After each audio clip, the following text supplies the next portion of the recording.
muito legal a discussão que a gente tem. A gente poderia até resumir grande parte da nossa conversa até agora, falando também sobre a questão da interseccionalidade, né? Porque além de discutir sobre os homossexuais, além de discutir sobre os negros, além de discutir sobre as mulheres, é importante a gente discutir sobre as pessoas que fazem parte de mais de um grupo minoritário. Que é o que a gente discute sobre essa questão interseccional, que tem se fortalecido muito. Né? Quando você falou, por exemplo, do movimento negro feminino, é um ótimo exemplo de um movimento interseccional. E que tem se fortalecido muito no Brasil, e que se a gente for pensar 2020... eu entendo que a interseccionalidade ela vai ser uma coisa ainda mais discutida e talvez ainda mais familiarizada para muitas pessoas. Acho que muitas pessoas enxergam ainda os movimentos minoritários de uma maneira muito isolada e eles não conseguem, às vezes, perceber essa questão da interseccionalidade em determinados grupos sociais, o que é interessante também. Tem uma coisa legal, Marcelo, isso que você está falando da interseccionalidade, que é assim, tão importante quanto compreender a interseccionalidade como grupos que se enquadram em mais de uma categoria minoritária, né? Eu acho que tão importante quanto é perceber como determinadas opressões se cruzam em determinados momentos, né? Por exemplo, quando a gente pensa nas questões, já que estamos falando tanto sobre isso, raciais e de gênero, será que uma mulher, né, sempre será discriminada em relação a um homem? Será? E se a gente pensar numa mulher branca de classe média alta e um homem pobre e negro? Evidentemente que essas opressões, elas atuam de forma muito diferente, né? E quando a gente fala de interseccionalidade, eu gosto muito de pensar também, na política tem um debate muito forte, né? Porque assim, tem gente que fala assim, a interseccionalidade, o discurso interseccional, ele une pautas. E tem gente que fala, não, ele vai dividir pautas.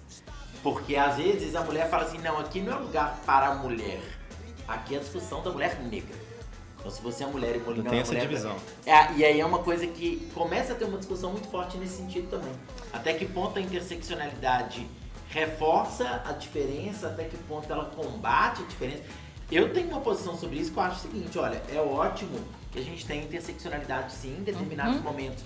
Pode acabar tendo uma certa fissura, mas de uma maneira geral é importante a gente ver mais pelo ponto de vista positivo do que tentar desvalorizar um movimento que é, de certa forma, de crescimento, de ascensão de grupos minoritários. Né? Sem dúvida, e não vejo como fissura não, viu, Marcelo? Não vejo mesmo. Essas pessoas que associam as pautas identitárias a fissuras e divisão, é interessante, assim, que eu pelo menos penso que essas pessoas não têm a compreensão, pelo menos total e plena, do que elas estão falando. Não é divisão, é que somos diferentes mesmo.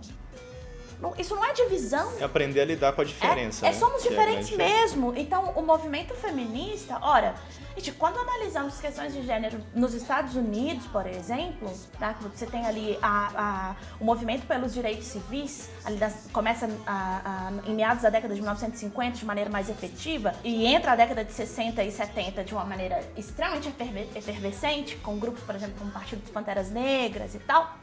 Quando a gente pensa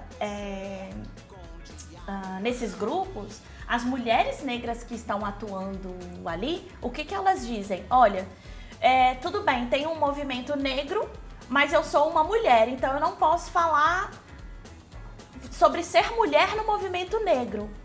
Pô, mas então eu posso falar no movimento feminista. Eu posso falar sobre ser mulher no movimento, sobre ser mulher negra no movimento feminista. Mas o movimento feminista é essencialmente branco. Cara, e agora? Pra onde eu vou? Ora, eu vou pra um grupo, criar um grupo de mulheres negras. Então, não é uma divisão, isso é uma necessidade. Porque as demandas, as opressões que operam sobre uma mulher branca e sobre uma mulher negra e sobre uma mulher indígena no Brasil, sobre uma mulher mapuche no Chile, elas são diferentes. Elas são diferentes.